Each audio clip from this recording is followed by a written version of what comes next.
What is up with social media lately? I mean, you're creating great content, posting beautiful photos and videos, and yet only 10.7% of your audience, according to Hootsuite at least, are seeing your post. What the heck, Facebook? What the heck, Instagram? If you are struggling with your social media followers and getting people to see your stuff, keep watching because you are in the right place.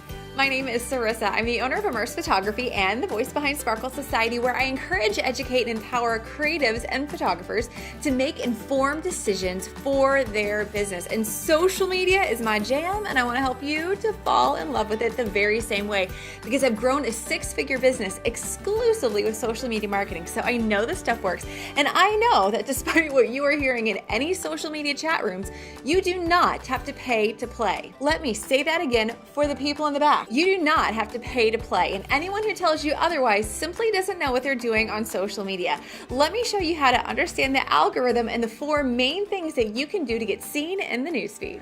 Now, before we talk about how to evade Big Brother, aka the algorithm, I want to talk to you a little bit about why this matters. Because as a social media expert, I have people ask me all the time, and they're like, hey, I really want to do better on social media, and can you teach me how to grow my following? I know there's like this algorithm thing, but I just want some basic tips. Here's my basic tip. Know the algorithm, love the algorithm, play to the algorithm. Now, doesn't mean you have to like the algorithm. It just simply means you need to understand and stay on top of the current social media trends, because this is exactly what an algorithm is. A process or set of rules to be followed in calculations or other problem-solving operations, especially by a computer. Did you catch that last bit?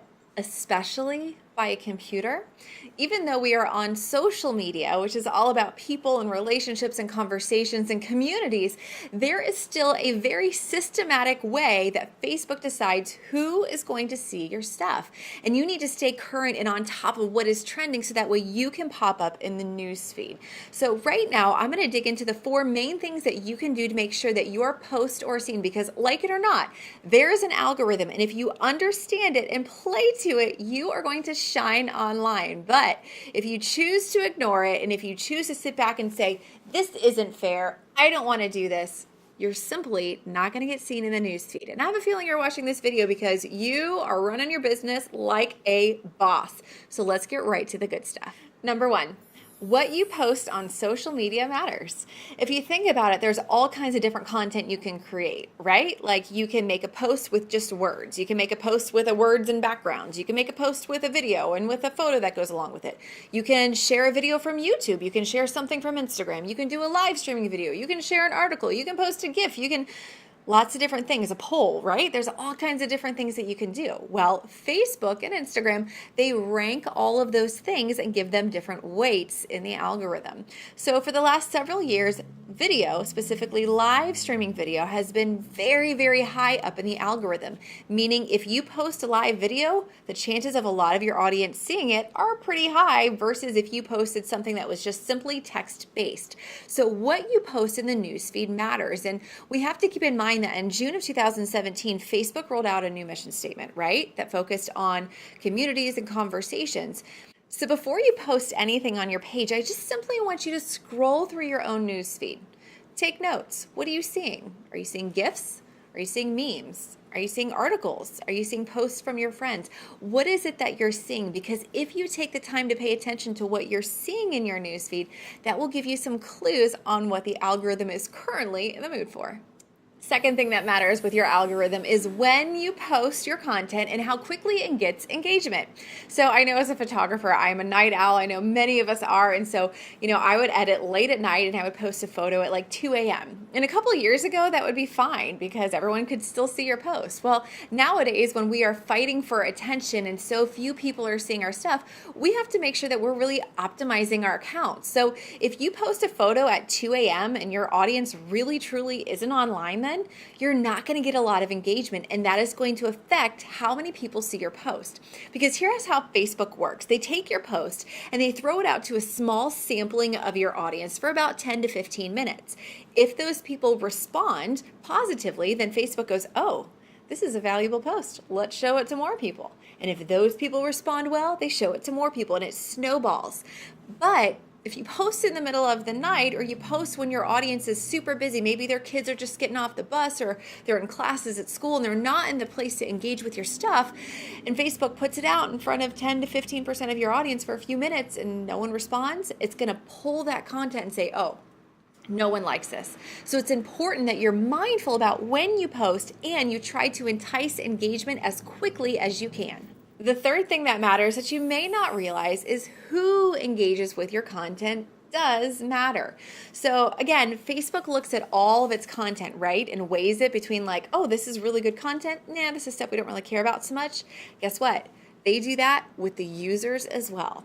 So if you have someone who's really highly engaged on social media, they have a lot of friends, maybe they're the admin of a couple pages, they're constantly sharing stuff and people are engaging with it, they are deemed as a valuable member in the Facebook ecosystem. So if you ever get the opportunity to photograph an influencer or someone who has a small business in your community or someone who's just really active online, it would be very wise of you to post several photos or pieces of content that are going to help them engage with your content, because in the end of the day, it's really going to help you get seen. The fourth thing that's really going to affect your algorithm is the type of engagement that you receive. Now, most of us get really jacked up about the vanity metrics, right? The comments, the reactions, the shares. We get really excited about that. But there's a lot of invisible engagement that happens on social media. So maybe someone clicks on a link that you share. Maybe they click on your photo to make it larger. Maybe they hit that share button, or maybe they copy the URL and share it with a friend, or maybe they simply slow their scroll to read your post, or they screenshot it. Don't think they don't pay attention to that. All of these things are invisible pieces of engagement, meaning you might not see them. You might not have a vanity metric on your page saying, oh, this many people screenshotted, but the social media platforms are tracking everything. So when those things happen, they can positively impact your page. So make sure that you're asking people to take certain action by having a strong call to action on all of your posts. Do you want them to comment? Then ask them a question. Do you want them to like a photo or love a photo? Ask them to do so. Do you feel like you would value their opinion on something? Ask them to weigh in. Ask them, tell them what it is that you want them to do to entice that engagement, because the type of engagement you get impacts your post and impacts your reach way more than you may realize. Now it's time to hear from you. What is one of your most popular posts that you have seen on your page in the last month? I want you to tell me in the comments below, and then tell me why you think it performed well based upon what you just learned. Or if you have no freaking clue, tell me a little bit more about your post and I will help you problem solve and pinpoint exactly why you got seen in the newsfeed. Social media does not have to be a mystery. You don't have to pay to play. You simply have to pay attention to what the current trends are so that way you can apply them to your own business.